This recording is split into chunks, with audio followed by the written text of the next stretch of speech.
Welcome back, my loves, to Care Center Nightmares. I know you're all dying for part 3 of Romeo and Juliet, so here it is. Where we left off with Romeo and Juliet, it was when Romeo had come back to the care center, minus Juliet. We were all really curious to know where Juliet was, but due to all the disturbances that Romeo had caused at the care center, he was in meetings with management to see if he was even eligible to still be there.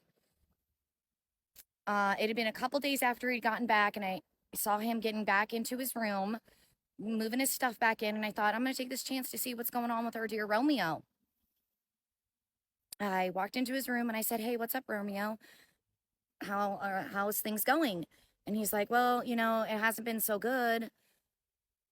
Me and Juliet got married, and then we were on our little vacation trip like we had talked about. And I woke up one morning and she was gone.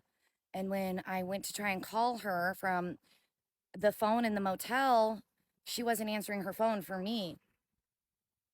And then when I went to check out at the motel, they were telling me they were having problems charging my card.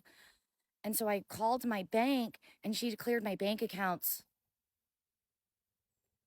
She took me for everything I was worth, is what he told me.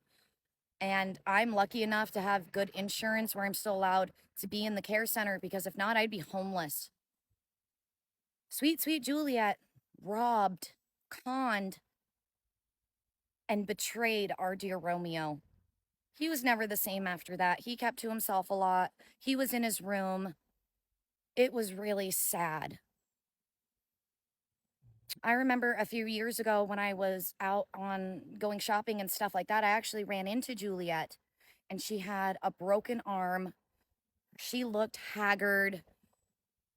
I remember I walked past her and kind of gave her the half wave, and she's not a good woman. I was surprised that Romeo never filed a police report for theft on her. And he filed something with his bank account to try and see if he could get some of it back. But due to them being legally married, he was busted broke. And it's really sad that, because this happens all the time, that people take advantage of the elderly like that. So Juliet, if you're watching, you can go to hell, girl. All right, guys, hit the like button, drop a comment. Love you, baby. Bye.